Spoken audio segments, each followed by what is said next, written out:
Beauté, bonjour à tous, toujours au plaisir d'être avec vous et de partager toutes ces informations qui aident énormément à travailler la conscience. Donc comme vous le voyez, on échange sur des informations, sur les différents aspects de cette alimentation solaire que nos anciens ont pratiquée durant des millénaires, des civilisations perpétuées, cette science magnifique de connexion avec la nature, remettre ce lien avec la nature, parce que quand on regarde comment ils vivaient, ils étaient en totale harmonie avec la nature et pourtant ils ont développé des sciences magnifiques dans tous les domaines. Ils ont excellé à un niveau supérieur dans tous les domaines, dans l'astrologie, dans les mathématiques, dans la confection d'édifices qui dépassent l'entendement. Jusqu'à maintenant, aucune civilisation a pu atteindre ce niveau de conscience magnifique. Des êtres lumineux qui ont ascensionné et qui nous aident aujourd'hui à pouvoir cerner ce lien magnifique que nous devons remettre en place pour pouvoir nous manifester cette divinité que nous avons à l'intérieur de nous et utiliser cet héritage ancestral, cet héritage qu'ils nous ont transmis et pouvoir réactiver cela malgré ce passage historique-là que nous avons vécu. Il y a ces informations en nous. L'ordre naturel fonctionne d'une certaine manière, le vivant fonctionne d'une certaine manière, l'épigénétique fonctionne d'une certaine manière, ce qui fait que il y a toujours ce lien magnifique avec nos anciens et que nous devons réactiver avec bonheur.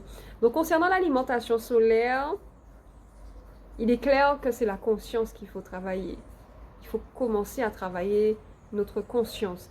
Parce que notre niveau de conscience va influencer notre alimentation. Notre niveau de conscience va influencer notre alimentation. C'est en ayant la connaissance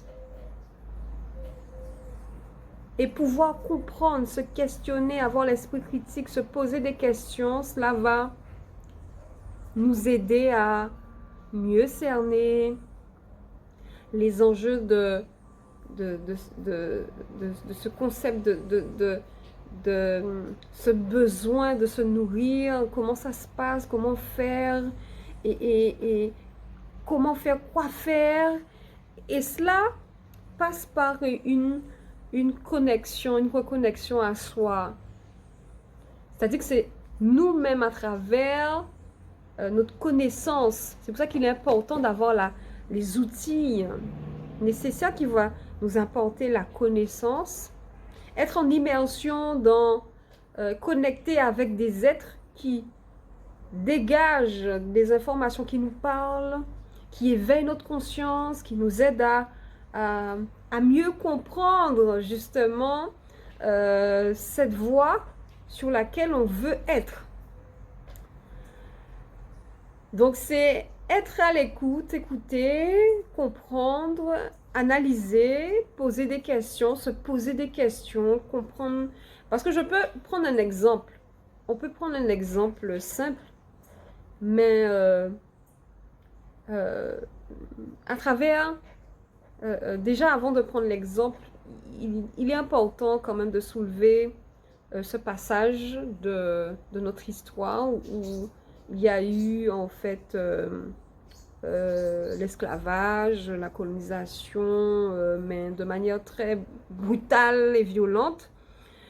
Et forcément à travers l'épigénétique qui nous montre que notre environnement impacte notre ADN. Donc notre ADN a été impacté par tout ce qui a été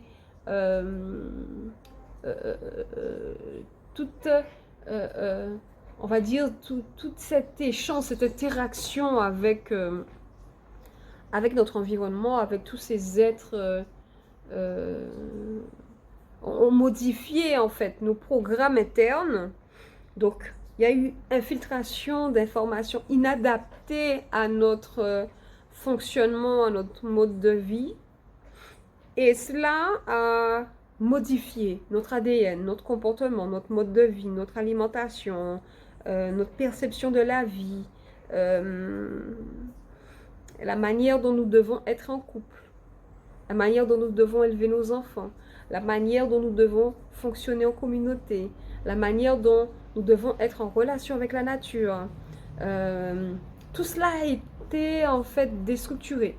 Bien que nos anciens ont pris le temps de bien imprégner en nous toutes ces informations magnifiques, avant ce passage de notre histoire, ça a été juste un petit passage, mais avant, il y a eu en fait justement tout cet héritage-là qui est là. Donc, là, il est question de pouvoir explorer ou faire ce lien. Mais pour ça, il faut avoir ces informations qui reviennent pour nous rappeler, en fait, pour éveiller toutes ces informations intérieures et pour reprendre le contrôle de nos espaces. Parce que nous sommes des êtres vivants, nous avons la vie en nous. L'ordre naturel fonctionne d'une certaine manière, que nous soyons conscients ou pas. Toutes les consciences de cette réalité doivent fonctionner en fonction de la nature. Bon ou pas, il faut qu'il y ait une adaptation par rapport au fonctionnement cosmique de cette réalité.